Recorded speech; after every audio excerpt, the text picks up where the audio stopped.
کس علامت بیان ہوئی؟ حب دنیا کا علاج. علاج یقیناً ایسے ہیں جیسے ابھی آپ دیکھیں گے تو بہت آسان، بس ان کو اپنی زندگی کے اندر تھوڑا سا رائج کرنے کی ضرورت، اور اتنے آسان ہے کہ کوئی الگ سے وقت بھی درکار نہیں. سب سے پہلی بات کہ علاج کا تذکرہ کرنے سے پہلے کچھ علماء نے کچھ تنبیہیں لکھی، کچھ چیزیں ذرا آپ کانشیس ہو جائیں، احتیاط کریں. پہلی بات تو یہ کہ وہی جو ہم نے اس میں تکبر میں بیان کی تھی کہ حب دنیا کا مرض فقط تمنا کرنے سے نہیں جاتا، اس کے لیے عملی اقدامات کرنے پڑیں گے. اگر عملی اقدامات نہیں کریں تو بس کوئی ہم دعا کریں پروردگار حب دنیا کا مرض کم ہو جائے، اس طرح سے نہیں جائے گا. عملی اقدامات کرنے پڑیں گے جو بھی آگے چل کے آنے والے ہیں.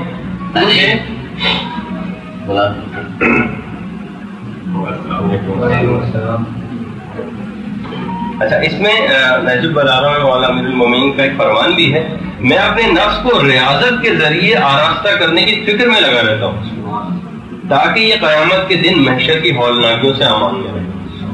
تو ہر وقت فکر عملی اقدامات کرتے رہنا جیسے مولا کائنات کرتے رہتے ہیں. اچھا، ایک اور اہم بات علاج بتانے سے پہلے اس کا جو علماء نے لکھی ہے وہ آپ کے سامنے پڑھ دیتا ہوں کہ ان طریقوں پر ہمیشہ عمل کرتے رہنے کی ضرورت ہے جو بھی آگے چل کر بیان ہوگی. یہ نہیں کہ آپ نے ایک دفعہ کر لیا، دو دفعہ کر لیا، تاکہ طبیعت میں جتنا زیادہ بگاڑ ہوتا ہے نا اتنا ہی زیادہ عرصہ اس کے اصلاح میں لگتا ہے، اور جتنا زیادہ سلجھاؤ ہوتا ہے اتنا ہی زیادہ بگاڑ میں دیر لگتی ہے. مثلا اگر کوئی شخص چاہے، کوئی یہ نہیں کہ کوئی شخص بالکل بد اخلاق اور دو تین دفعہ اپنے خوش اخلاقی سے بات کر لے تو اس کی بد اخلاقی دور ہو جائے گی، دوام رکھنا پڑے گا اس کے بعد. تو اسی طریقے سے اگر کوئی دیندار آدمی ہے زبان سے کبھی غلط جملہ نکل جائے تو یہ نہیں کہ وہ بس خراب ہو گیا آج سے، نہیں، اس کو بگاڑ میں اتنا ہی عرصہ درکار ہوگا. تو اگر جتنا زیادہ بگاڑ ہوگا، الجھاؤ جتنا زیادہ ہوگا، اتنی زیادہ دیر سنورنے میں لگے گی، یہ دماغ میں رہے. ایسا نہ ہو کہ آپ فوری رزلٹ چاہیں گے. ابھی ایک ہفتہ ہوا اس طریقے کار پہ عمل کرتے حب دنیا کا موتی نظر نہیں آ رہی. اچھا، پھر آگے علماء نے لکھا کہ اپنے ذہن کو ٹٹول کر دیکھیں کون شخص حب دنیا کو مرض سمجھتا. کوئی بھی نہیں سمجھتا، اور وہ مرض زیادہ خطرناک ہوتا ہے جس کو مرض ہی نہ سمجھا جائے. علاج سے غفلت ہو جاتی ہے. تو جب آپ اس کو مرض ہی نہیں سمجھتے تو اس کا علاج کیوں کریں گے؟ جبکہ رسول کی حدیث کا راس و کلو خطیہ، حب دنیا راس و کلو خطیہ، دنیا کی محبت تمام برائیوں کی جڑ.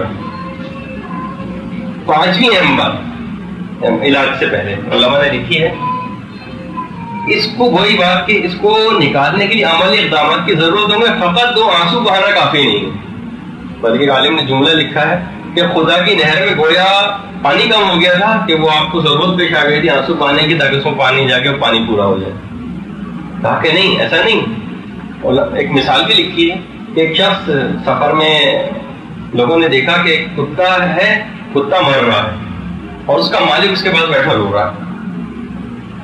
لوگوں نے کہا کہ بھائی کیا بات ہے؟ کہا کہ میرا بڑا وفادار کتا تھا، یہ مر رہا. کہا کس وجہ سے مر رہا ہے؟ کیا بیماری؟ کہا بھوک سے مر رہا ہے.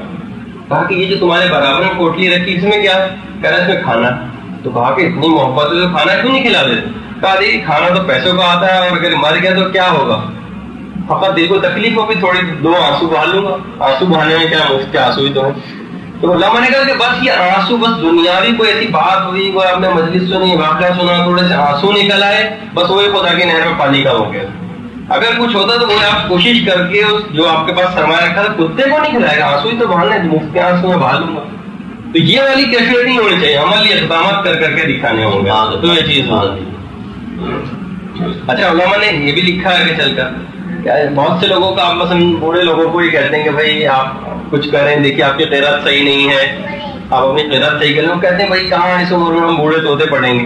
کہا کہ دنیاوی معاملات میں تو ہمارے جتنے بوڑھے ہیں یہ بہت ہی عالی اور بلند ہمت ہے، اور جہاں دین کی بات آ جائے انتہائی بس ہمت بن جاتے ہیں. کہا کہ ہمارے گھروں کی بوڑھی عورتیں لڑائی جھگڑے، خاندانی کے اندر بگاڑ پیدا کرنا، اس کے اندر کتنی ایکٹیو نظر آئیں گی آپ. اور لیکن جہاں دین کی بات آئی ہے وہ بہت پست ہمت، کم حوصلہ. تاکہ ہم ان کو پست ہمت اور کم حوصلہ مانتے ہیں اگر دنیاوی معاملات میں پست ہمت ہوتی. جھگڑا کرنے سے ڈر لگتا ہے ان کو، بھائی جھگڑا کون کرے؟ پست ہمت ہے نا تو جھگڑے سے ڈرنا چاہیے ان کو، لیکن نہیں، جھگڑے کے اندر آگے آ گئے. اس کا مطلب عالی ہمت ہے لیکن صرف اخروی معاملات میں نہیں. علماء نے ایک آخری بات اس سے میں اور لکھی ہے، بعض دفعہ ان طریقوں پر عمل کرنے میں اگر ناکامی بھی ہوں تب بھی کامیابی. کہ اگر انسان کوشش کر کے اس امراض روحانیہ کو نکالنے کی تقویٰ میں لگ جائے گا اور اس دوران اس کو موت آ جائے تو یقیناً وہ بخش دیا جائے گا، اس راہ میں قدم تو رکھ دے بس۔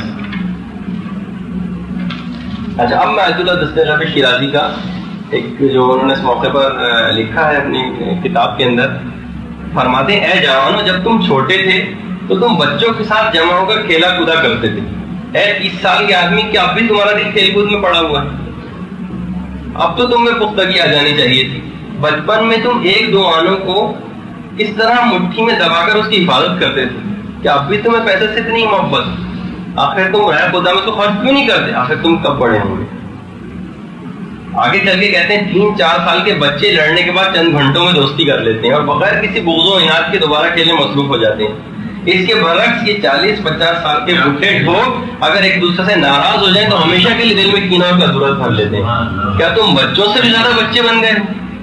اے لڑکیوں، جب تم چھوٹی ہوتی تھی تو بڈھے بوڑھیوں سے کھیلا کرتی تھی، لیکن اب تم بالغ ہو گئی ہو، عزت و عفت اور پردہ تمہارے شان ہے، اب خود نمائی اور حسن فروشی کرنا تمہیں زیب نہیں دیتا۔ اور پھر آگے فرماتے ہیں آپ سب کو بلند حوصلے، عزم و ارادے ہی کے باعث علی ابن ابی طالب کی ہمسائیگی کا شرف نصیب ہو سکے گا۔ تو اصل میں جو پہلا علاج جو لوگوں نے بیان کیا وہ یہی کہ انسان عزم و ارادہ تو کرے کہ نہیں مجھے امراض روحانیہ کو اپنے اندر سے نکالنا ہے، حب دنیا بھی اس کے اندر سے۔ اصل میں علماء نے کہا کہ لوگ کہتے ہیں بھائی ہم نے یہ کام کرنا تو بہت چاہا، گناہ سے بہت پیچھے چھڑانے کی کوشش کی لیکن ہوا نہیں۔ ان کا ہوا اس وجہ سے نہیں کہ آپ نے ارادہ نہیں کیا تھا، فقط تمنا ہی تمنا کی تھی۔ مضبوط ارادہ یہ تو سب سے پہلے کرنا پڑے گا۔ مضبوط ارادہ کس کو کہتے ہیں؟ آپ کا ارادہ ہے میں یہاں سے مضبوط ارادہ ہے یہاں سے گھر واپس جاؤں گا، اس کے لیے آپ باہر نکلیں گے، گاڑی کے اندر بیٹھیں گے، کوئی سواری کریں گے، پھر گھر کے کچھ کرتے ہوئے بھی نظر آئیں گے۔ پھر تمنا ہی تمنا ہے کہ بھائی گھر چلا جاؤں، دیکھیں پہنچوں نہیں پہنچوں، اس کا مطلب ہے کہ صرف آپ نے تمنا کی، ارادہ نہیں کیا۔ جیسے ہمارے لکھا ہے لوگ آ کر ہم سے کہتے ہیں کہ مولانا دعا کریں کہ مولانا کہ ہمیں حج کی سعادت نصیب ہو جائے، کہاں پیسے بھی ہیں، وہاں پیسے بھی ہیں، سب کچھ ہے، بس کہا کہ ٹھیک ہے جب حج کی تاریخ آئے تو ہم نام اپلائی کیجیے گا، جب وہاں سے آ جائیں اور اس میں چیک آپ جمع کرا تو ہمیں آ کے بتا دیجیے، ہم آپ کا ہاتھ پکڑ کے جہاز میں سوار کرا دیں گے۔ اصل میں یہ کہ آپ حج کرنا ہی نہیں چاہتے، اس وجہ سے آ کے یہ بہانے بازی کرتے ہیں ہمارے لیے دعا کیجیے گا۔ اچھا، علاج نمبر 2 حب دنیا نکالنے کے۔ اگر موت کے انتظار کی کیفیت آپ میں پیدا ہو جائے تو حب دنیا دل سے نکل جائے گی، اور اس کے لیے جناب امیر المومنین کا فرمان ہے میں تم کو وصیت کرتا ہوں کہ موت کا ذکر بکثرت کرو، اس سے بے خبر نہ رہو۔ اور رسول کی بھی اس وجہ سے ایک حدیث ہے اکثر ذکرها ذم اللذات، دنیا کی اپنی گفتگو میں دنیا کی لذتوں کو توڑنے والی چیز یعنی موت کا اکثر تذکرہ کیا کرو۔ سبحان اللہ۔ اچھا، جب بھی کہا جاتا ہے کہ ایک فرشتہ ہے جو دن رات ایک منادی کرتا ہے، اور کیا منادی ہے؟ روزانہ کرتا ہے، ہمیں آواز سنائی نہیں دیتی، مرنے کے لیے جیتے رہو اور ویران ہونے کے لیے مکان بناتے رہو، یہ روزانہ ایک فرشتہ ندا کرتا ہے۔ اچھا، علماء نے کہا کہ یہ جو مولود کے کان میں اذان دی جاتی ہے نا، اس کے اندر بھی ایک لطیف نقطہ ہے، اشارہ اس طرف ہے کہ اذان تکبیر ہو گئی ہے، نماز جنازہ کے منتظر ہو، یہ اس کے اندر پیغام دیا جاتا ہے پیدا ہونے کے بعد۔ اچھا، لوگ اولاد کی تمنا اس لیے کرتے ہیں، علماء نے لکھا ہے کہ وہ ان کا نام ہوگا۔ پھر ایک عالم نے لکھا کہ آپ یہ بتائیے کہ باپ اور دادا کی حد تک تو سب کو اپنا نام یاد رہتا ہے، لیکن اگر کسی سے پردادا کا نام پوچھا تو اس کو یاد بھی نہیں، وہ پردادا اس کی حسرت تھی کہ میرا نام باقی رہے، اس وجہ سے اولاد کی حسرت کر رہا تھا، پردادا کا نام تک لوگوں کو نہیں پتا جو ان کے پڑپ ہوتے ہیں۔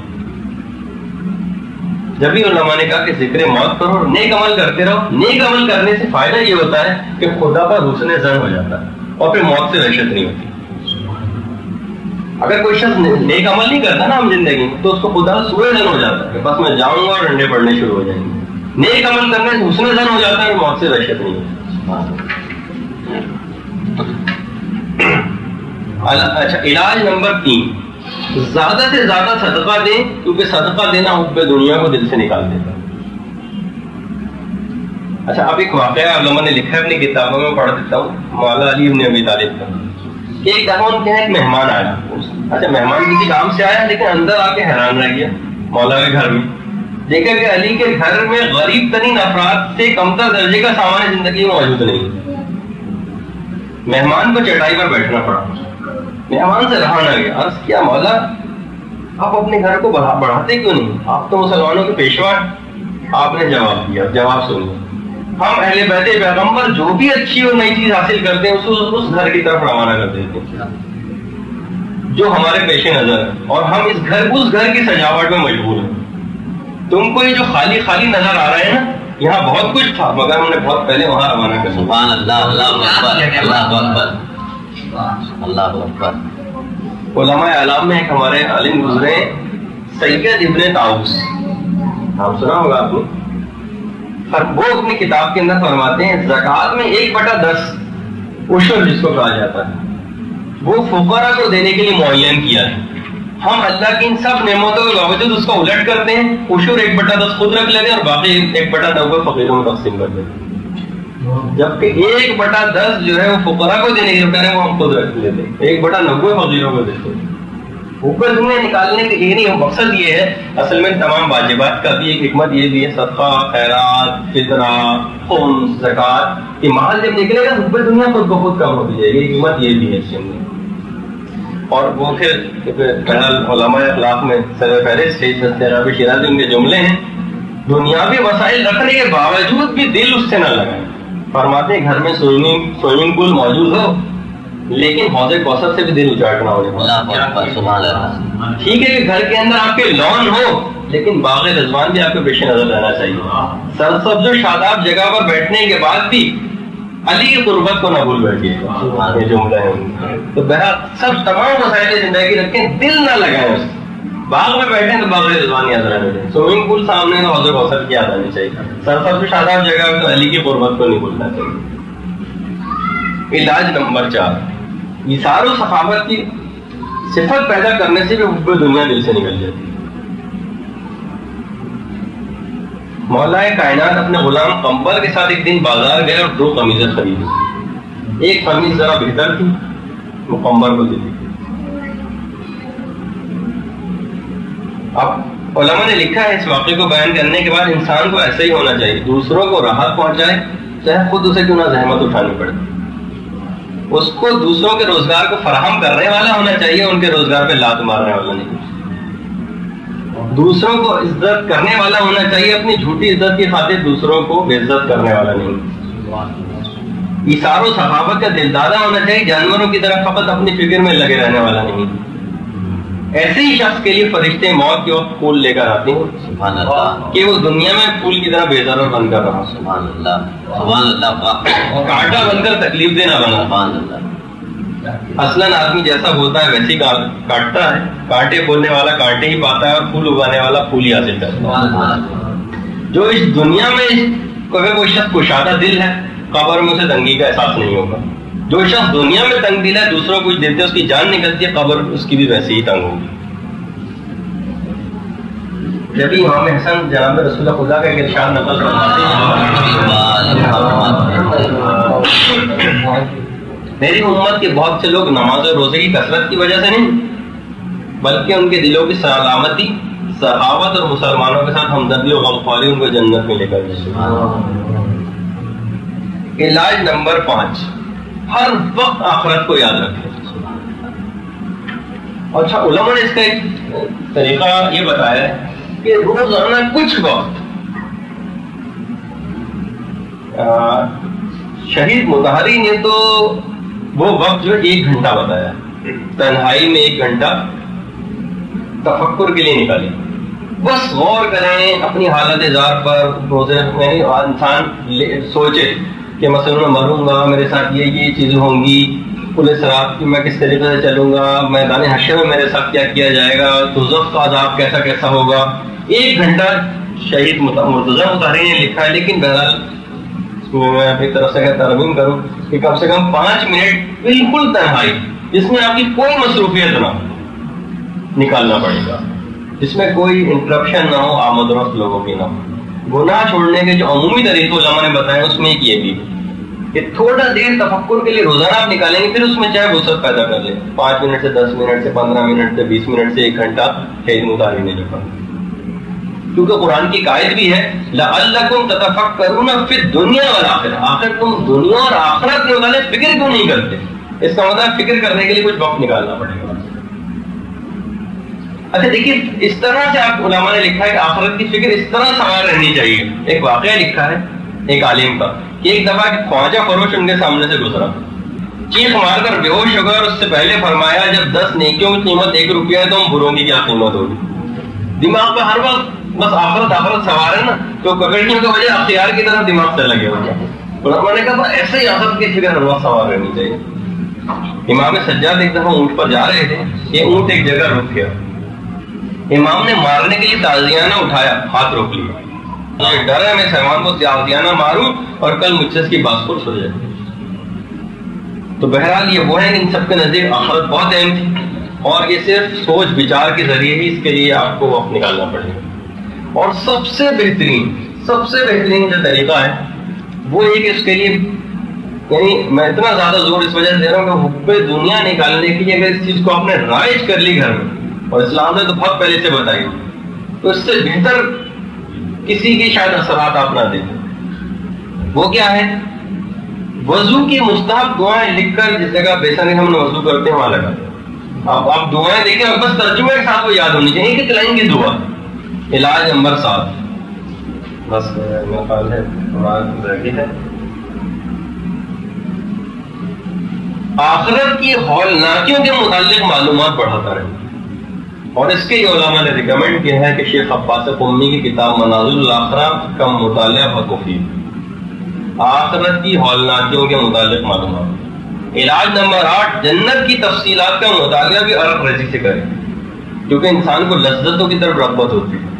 ہولناکیوں کے متعلق معلومات پوری لینا ہے، اور جنت کے متعلق بھی مکمل معلومات لینا ہے۔ مولانا روم نے اس مقام پر ایک اپنے مثنوی میں لکھا ہے کہ اہل اللہ جب جہنم کے اوپر سے پار کر کے جب جنت میں پہنچ جائیں گے تو آپس میں کہیں گے کہ ہم نے تو سنا تھا کہ پورے صراط جہنم کے اوپر ہے، مگر ہم کو تو راستے میں کہیں جہنم نظر نہیں آیا۔ فرشتے کہیں گے تم نے راستے میں ایک باغ دیکھا تھا؟ وہ کہیں گے ہاں باغ تو دیکھا تھا۔ فرشتے کہیں گے کہ وہ جہنم ہی تھا، تمہارے اعمال کی برکت سے تمہیں باغ کی صورت نظر آیا۔ سبحان اللہ۔ تو جنت کی کیا تفصیلات ہیں وہ انسان اپنے اس کے متعلق معلومات بڑھاتا ہے۔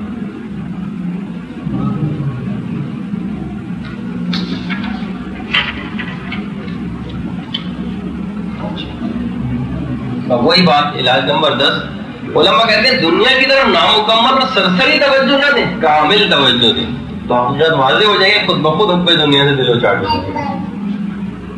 کہا کہ اصل میں آپ نے، ایک عالم نے تو اپنی کتاب میں لکھا ہے، آپ برقعے کے اوپر سے دیکھ کر دنیا پر عاشق ہو گئے، برقع اٹھا کے نہیں دیکھا۔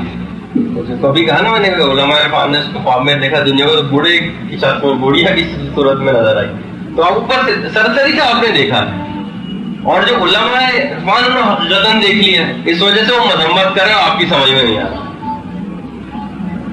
اچھا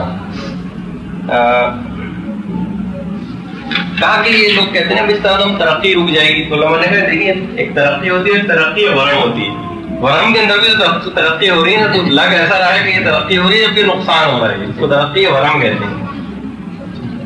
اچھا فنائے لوگ کہتے ہیں بھائی ہاں آپ زیادہ بات نہ کریں، ہمیں پتہ ہے کہ دنیا فانی ہے، ہم کو ایک دن مر جانا ہے۔ علماء نے کہا کہ دیکھیے اگر کوئی شخص یہ کہتا ہے، اگر کوئی بیٹا اپنے باپ سے بد کلامی کرے تو لوگ سمجھاتے ہیں بیٹے کو، دیکھ کہ تیرا باپ ہے، باپ بھائی اس کو تو پتا، آپ سے زیادہ پتا ہے کہ اس کا باپ ہے۔ لوگ کہتے ہیں نہیں، اگر اس کے علم میں تھا کہ اس کا باپ ہے، اس کے تقاضے کے مطابق اس نے عمل نہیں کیا تو ہم اس کے علم کو لازم سمجھتے ہیں۔ تو کہا اسی طرح کا فنائے دنیا کا یقین اور رہنے کے لیے ہمیشہ جیسا کام کیا جا رہا ہے یہاں پہ، تو اس کا مطلب آپ کا علم ہی غلط ہے، آپ کا کہنا بیکار ہے کہ ہاں ہمیں پتا ہے کہ دنیا فانی ایک دن مر جانا ہے، ورنہ آپ اس کے ہمیشہ رہنے جیسے اقدامات نہ کرتے ہیں یہاں پر۔ اور انہوں نے کہا کہ بہرحال یہ جو تھوڑی بہت غفلت فی الآخرت ہے نا، یہ خدا کی طرف سے، کیونکہ اگر ہر شخص کے سامنے ہر وقت موت سامنے کھڑی رہے تو دنیا کا کبھی کوئی کام نہیں کر سکتا اچھی طرح سے۔ اس کا مطلب اتنی غفلت تو خود خدا نے رکھی ہے کہ دنیا کے معاملات چلتے رہے ہیں. لیکن اگر یہ بہت کم ہو جائے اور دنیا ہی دنیا چھا جائے تو سارے کام بگڑتے چلے جائیں گے. اچھا، علاج نمبر 11. علماء نے کہا ٹھیک ہے، جب آپ نے سوچ ہی لیا کہ دنیا کی ہر چیز حاصل کرنی ہے، ہر چیز حاصل کریں، بس ایک چیز کا اضافہ اور کر لیں، قربت خدا بندی، یہ بھی حاصل کرنا. بھائی جب اتنے سارے ٹارگیٹ ہیں نا، اگر ہم نے ایک کا اضافہ اور کر لیجیے. اچھا، گناہوں سے حتی الامکان بچنا، اس کے اندر یہ سب سے پہلی چیز ہے. اس کا طریقہ یہ ہے کہ آپ واجبات اپنے سارے ادا کر لیجیے. گناہوں سے اپنے آپ واجبات جتنے، مثلا اگر آپ کے قضا نمازیں آپ پر واجب ہیں تو اپنی قضا نمازوں کو اتارنا شروع کریں. اس کا مطلب ہے کہ اب آپ کو سمجھ آ رہا ہے کہ مجھے وہاں جا کے حساب کتاب دینا ہے، تو خود بخود حب دنیا کم ہو جائے گی. روزے رکھنے شروع کر دیجیے. اگر آپ پر کچھ خمس واجب الادا باقی ہے تو اس کو نکالنے کی فکر کیجیے. یعنی اپنے جو آپ پر قضا واجبات ہے اس کو اتارنے کی فکر کیجیے، تو حب دنیا خود بخود کم ہوگی. کیونکہ جب قرآن کی آیت نازل ہوئی تھی نا، اتقوا اللہ حق تقاتہ، ایسا تقوی اختیار کرو جیسے حق تقوی اختیار کرنے کا، تو صحابہ کرام گھبرا گئے. خدا کا جیسا حق سمجھتا ہے کیسا ہاں تقوی اختیار کر سکے. تو پھر اس کی دوسری آیت وضاحت میں نازل ہوئی، فاتقوا اللہ ما استطعتم، جتنی استطاعت ہے اتنا ہی تقوی اختیار کر لو، بس تمہارے لیے کافی ہے. جبکہ حضرت موسیٰ کو علماء نے ایک جملہ لکھا ہے، میرا یہاں پر ایک محاورہ ہے، ترک کلی سے کوشش بےہودہ ہی اچھی ہوتی ہے. کچھ تو کریں نا، تھوڑا بہت ہی کوشش کریں، چاہے وہ بےہودہ کوشش ہی صحیح، کہ گناہوں سے کچھ تو اپنے آپ کو بچائیں. معاذ اللہ کبھی گناہ ہو بھی جائے تو یہ نہ سمجھیں گے بس اب تو مردود ہو گئے، پھر بھی اللہ ہی کو لپٹتے ہیں اور یہ سمجھ کر یہ سمجھتے ہیں گناہوں کا علاج وہی کر سکتا ہے. حضرت موسیٰ کو وہی آئی کہ موسیٰ، میرا محبوب بندہ وہ ہے جو مجھ سے ایسا تعلق رکھے جیسا بچہ اپنی ماں سے رکھتا ہے. پوچھا الہی تعلق کیسا ہوتا ہے؟ فرمایا ماں بچے کو مارتی اور بچہ اسی کو لپٹتا ہے، اس طرح سے تعلق ہوتا ہے.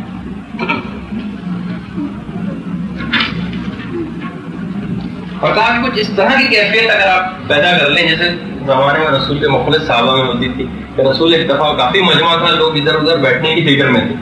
رسول نے ایک جملہ کہا اجلسو، بیٹھ جاؤ. ایک صحابی اس وقت ایک دم سے مسجد کے دروازے میں داخل ہو رہے تھے. انہیں اگرچہ پتا تھا کہ کسی اور کے لیے کہا، لیکن وہی مسجد کے دروازے میں بیٹھے تھے، مجھ سے نہ کہا. ایسی کیفیت اگر پیدا ہو جائے تو بس یہ ہے جو اس کو کہا جاتا ہے کہ مومن. ایک گمان بھی ہے کہ اگرچہ کہ رسول، گمان تو یہی ہے کہ رسول نے ان لوگوں سے کہا تھا، لیکن وہ کہا کہ نہیں بھائی میں بھی سکون میں نہ ہوں، فوراً بیٹھوں. لوگوں نے یہی کہا ہے کہ اصل مسئلہ یہ ہے کہ وہ ذوق شوق اور محبت ختم ہو گئی، طلب صادق ہم میں پائی نہیں جاتی، ورنہ حکم عدولیہ امام رسول کی وہ حیثیت نہ ہوتی جو آج ہو رہی ہے. علاج نمبر 12، زندگی کا جو بھی آپ معمولی سے معمولی کام بھی کریں، یاد الہی اور ذکر الہی سے غافل نہ. ہر کام سے پہلے علماء نے لکھا ہے بسم اللہ. جیسے سید ابن طاؤس زندہ میں نے واقعہ نقل کیا، ان کے متعلق ہے کہ جب بھی ایک سے زائد مثلا کھانے 2-4 سامنے رکھے ہوئے، ہم تو یہ کرتے ہیں نا کہ ایک دفعہ بس شروع میں بسم اللہ کہہ لیتے ہیں. ہر کھانا جو بھی دوسرا ہوتا تھا اس سے پہلے بسم اللہ کہتے تھے. دودھ پیتے تھے اس سے پہلے بسم اللہ. حتیٰ کہ کوئی ایسا جانور کا دودھ دھو کے لیا تو پوچھتے تھے اس سے پہلے بسم اللہ پڑھی تھی یا نہیں پڑھی تھی؟ وہ کہتا نہیں پڑھی تھی تو دودھ کو واپس کر دیتے تھے. ایسی روٹی نہیں کھاتے تھے جس سے پہلے بسم اللہ نہ پڑھی گئی. تو جب ایسی اگر آپ یہ صورتحال اپنے اندر ہر وقت ذکر خدا کی پیدا کر لیں گے، خود بخود جب حب اللہ پیدا ہو جائے گی، میں نے وہی کہا نا، نور آفتاب الہی پیدا ہو جائے گا تو تارے سمان پڑ جائیں گے، تو بس ذکر الہی کی کثرت ہو جائے. علاج نمبر 13، اہل ذوق اور آخرت کا شوق رکھنے والوں سے نشست و برخاست رکھنی پڑے گی تاکہ آپ بھی اہل ذوق و شوق میں سے ہو جائیں. دنیا دار اور ہر وقت دنیا کی فکر میں منہمک افراد سے میل جول کم کرنا پڑے گا. علاج نمبر 14، قبرستان جا کر قبروں کی زیارت اکثر کریں کہ اس سے بڑھ کر واضح و نصیحت کی کوئی اور جگہ نہیں. علاج نمبر 15، تلاوت قرآن مائع ترجمہ روز کا معمول رکھیں کہ بے رغبت یہ دنیا اور شوق آخرت پیدا کرنے کے کلام الہی سے بڑھ کر بے شک. اور میں شہید دستہ رحمانی شیرازی کے جملے کوٹ کروں، بے ذوق و شوق مومن کی کوئی قدر و منزلت نہیں. اگر شوق میں شدت ہو تو دوسرے جب خواب خرگوش کے مزے لے رہے ہوں گے تو یہ سیر خیزی اور الاف کا ورد کر رہا ہوگا. قرآن کی آیت ہے والمستغفرین بالاسحار، جو سحر کے وقت استغفار کرتے ہیں. جبکہ مردوں کی طرح دیر تک سوئے رہنے اور نماز صبح قضا کرنے والوں کو اس ثواب کے حصول کی پرواہ تک نہیں ہوتی. ثواب کا شوق عبادت کی زحمت کو بھی کم کر دیتا ہے. علماء نے کہا چلے اب سب دنیا کے کام کرتے رہے, کچھ بھی آپ نہیں کر سک رہے نا, اگر حب دنیا کم کرنے کے تو ایک چیز پیدا کر لیں. میں جملہ پڑھتا ہوں جو کہ حدیث کا ہے, بس کوشش کریں کہ ہر وقت آپ کو یہ جملہ دماغ میں آ جائے. کأنہ لا یعرفون, رسول کی ازواج فرماتی تھی کہ رسول خدا ہمارے ساتھ بیٹھے ہوتے تھے, ہمارے ساتھ گفتگو کر رہے ہوتے تھے, کام کر رہے ہوتے تھے, لیکن جیسی اذان کی آواز آتی تھی قام کأنہ لا یعرفون, ایسے کھڑے ہو جاتے تھے جیسے ہمیں پہچانتے ہی نہ. علماء نے کہا بس یہ کیفیت پیدا کر لیں, جیسے ہی کسی واجب کا یا خدا کی طرف سے کسی کام کا حکم ہو جائے فوراً اس کام کو کر لیں. نماز کا حکم وقت آ جائے فوراً نماز کے لیے آمادہ ہو, سارے کام چھوڑ دیں اپنے. رمضان کے روزے آ جائیں دیگر امور کو ترک کر دیں. اگر اور خمس کی ادائیگی کا موقع آ گیا فوراً خمس کو نکال دیں. انفاق کا کہیں آپ نے اعلان سنا کہ اس وقت ضرورت ہے کسی جگہ, کچھ بھی اپنی حیثیت کے مطابق فوراً دے دیں. اس وقت نہ ہو, ایسا نہ ہو کہ جس طرح ہم نے لکھا کرتے کہ واجبات کے اندر تو نہیں آتا, لیکن کہا کہ فوراً انسان دیکھتا ہے کھلے پیسے ہیں یا نہیں انفاق کے وقت. کھلے نہیں ہوتے سوچتا بعد میں دے دوں گا, چھوڑو ابھی نہیں دیتا. کہا کہ یہ موقع تھا انفاق کا, یہ کیسے آپ نے کیا پتا آپ آگے کے لیے آپ کے پاس زندگی رہے نہ رہے, توفیق ملے نہ ملے, اس چکر میں کیوں پڑے آپ. اس کا مطلب ہے کہ وہی ہے نا کہ جو چیز آپ کو عزیز طرح اسے راہ خدا میں نہیں دیتے. 100 کا نوٹ عزیز طرح کھلے 54 58 1 روپیہ عزیز نہیں تھا تو وہ دے دیتے. تو کہا بس یہ والی کیفیت پیدا ہو جائے قاما کانہ لا یعرفون, اس طرح سے بس کھڑے جائیں, بس آپ کسی کو نہیں پہچانتے. ٹھیک ہے دنیا میں منہمک رہیے, کم سے کم یہ تو ضرور کر لیں. یہ خصوصی جملہ. اچھا 17واں علاج, چلے بس اس کو پڑھ دیتا ہوں. آخری دفعہ جو علماء نے لکھا ہے, جائز طریقے سے مال پاک کتنا ہی حاصل کریں, حب دنیا کو کم کرنے کے لیے کم سے کم 6 جگہوں میں مال خرچ کریں تو حب دنیا ختم ہو جائے. مال جتنا حاصل کرتے جائیں. نمبر 1, اول تو مال کو اپنے اوپر خرچ کیا جائے, چاہے بطور عبادت ہو, مثلا حج عمرے کے لیے, یا برائے عبادت ہو, مثلا ضروریات زندگی کے لیے. کیونکہ اگر ضروریات زندگی نہیں حاصل کی, اس نے ہر وقت دل اسی میں لگا رہے گا اور خدا کی طرف متوجہ نہیں ہو سکے گا. تو ایک تو ٹھیک ہے اپنے اوپر خرچ کریں. نمبر 2, اس مال سے صدقہ لیں, اس کا ثواب بہت زیادہ ہے. نمبر 2, اس مال کو اگر آپ صدقے میں خرچ کرتے ہیں اپنے, چاہے جتنا بھی حاصل کریں حب دنیا کم ہو. نمبر 3, تیسری چیز مروت میں خرچ کریں. انسان اپنے دوستوں عزیزوں کو کھلائے, خواہ وہ غنی اور دولت مند کیوں نہ ہو, کیونکہ نیکی بہرحال نیکی خواہ وہ دولت مند سے کیوں نہ کی جائے. ان کو ہدیے دینا, ان کو تحفے تحائف دینا, غم گساری اور ہمدردی کرنا بھی, یہ اس سے صفت سخاوت پیدا ہوتی ہے. نمبر 4, جہاں مال کو خرچ کرنا ہے وہ ہے تحفظ ناموس کے لیے, کیونکہ یہ مال ہی ہے. علماء نے لکھا ہے, جملے سنیے ان کے, یہ مال و دولت ہی ہے جو آدمی کو دنیا کی نظروں میں باعزت اور محترم بناتا ہے. یعنی یہ مالدار لوگ وہ ہیں کہ دنیا ان کی محتاج ہوتی ہے, وہ خود دنیا سے بے نیاز ہوتے ہیں. اس دولت کی وجہ سے ان کے پاس دوستوں اور بھائیوں کی کمی نہیں ہوتی. اس سے آدمی لوگوں میں محبوب و مقبول ہوتا ہے, کسی کی ہمت نہیں ہوتی اسے حفاظت سے دیکھ سکے. اور بعض دفعہ بہت سے شریک لوگوں کو دینے سے ان کی زبان درازی, چغل خوری, فوج گوئی, غیبت کی راہ بند ہو جاتی ہے. بس ان کو کچھ دے کر ان کا منہ بند کرنا پڑتا ہے. اس کے لیے حضور کا ارشاد بھی ہے, جو مال زبان درازوں اور چغل خوروں سے اپنی عزت بچانے کے لیے انہیں دیا جائے وہ بھی صدقہ ہوتا ہے. 5واں موقع ہے کہ حق خدمت ادا کیا جائے, یعنی ان لوگوں کو دیا جائے جو خدمت کرتے ہیں, مثلا خادم, ملازم وغیرہ. کیونکہ ظاہر ہے کہ بازار جانا, کپڑے دھونا, سودا سلف لانا, اگر کسی کے پاس مالدار کے پاس یہ موجود ہیں تو ان کے اوپر مال, کیونکہ اس نے ان کو اور دیگر زحمتوں سے بچا لیا اس کے ملازمین. اچھا اب دیکھیے, کیونکہ عبادتیں کرنا اگر سارا وقت انہی کاموں کی نظر ہو جائے, مثلا آپ نے نہیں رکھے, تو ان عبادات کو ادا کرنے کے لیے وقت کہاں سے آئے گا, خصوصاً جبکہ عمر کم ہے اور موت قریب سے قریب آ رہی ہے. سفر آخرت کی منزل بہت طویل اور لمبی ہے, اس کے لیے زیادہ راہ بہت زیادہ درکار ہے. ایک ایک سانس قیمتی ہے, لہٰذا جس مشغولیت سے بھی گریز ممکن ہو اس سے گریزاں رہنا چاہیے, تاکہ زیادہ سے زیادہ وقت عبادت کے لیے میسر آ سکے, اور بغیر پیسوں کے ہو نہیں سکتا. یعنی اگر مال ہوگا تو کچھ نوکر کو دے کر کچھ دوسرے کاموں سے کروائے جا سکتے ہیں, خود ان سے آپ بچ سکتے ہیں. علماء نے لیکن یہ بھی لکھا ہے, اس میں شک نہیں کہ اپنا کام اپنے ہاتھ سے کرنے میں ثواب ہے, لیکن یہ درجہ ان لوگوں کا ہے کہ جن کی عبادت بدنی ہوتی ہے نہ کہ دل سے. لیکن جس شخص کا معاملہ دل سے ہو تن سے نہ ہو، اسے کار آخرت کا علم بھی حاصل ہو اور وہ ذکر الہی اور تفکر کی اہمیت سے آگاہ ہو، اس کے کچھ کام تو لامحالہ دوسروں کو لینے پڑیں گے تاکہ اسے فراغت میسر ہے جو ان دنیاوی کاموں سے زیادہ اہم اور عزیز تر ہے جو جسمانی طور پہ ادا کر رہے ہیں. چھٹا موقع یہ کہ کسی خاص شخص کو خیرات تو نہیں دے بلکہ عام خیراتی کام کرے، مثلا مسجد، مدرسہ، یتیم خانہ، اسپتال یا غریبوں کے لیے وقف کرے یا ثواب جاریہ کوئی کام کرے اور لوگ اس سے فوائد حاصل کریں. اگر حب دنیا ایسی ہے کہ مال زیادہ سے زیادہ حاصل کرنے کی دھن سے نجات نہیں پا سکتا تو ٹھیک ہے، کم سے کم حب دنیا کو ان 6 موقعوں پر خرچ کر کے کم سے کم ضرور کیا جا سکتا ہے. اچھا بس اس کو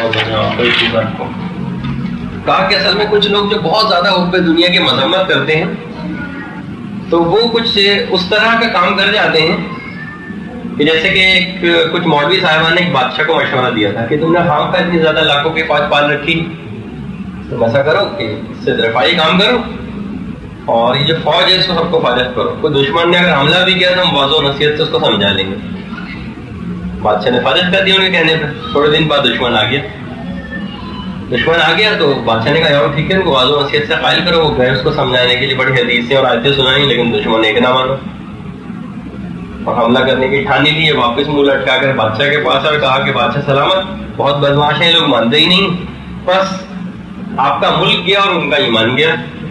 تو وہ والی کیفیت نہ پیدا ہونے چاہیے کہ اکثر لوگ جیسے حب دنیا اتنی مذمت کر دی کہ لوگوں نے مثلا کسی نے بھی نوکری چھوڑ دی، کسی نے کچھ کر دیا اور نتیجہ یہ ہوا کہ اس کا دین سے بھی ہاتھ دھو بیٹھا ہو.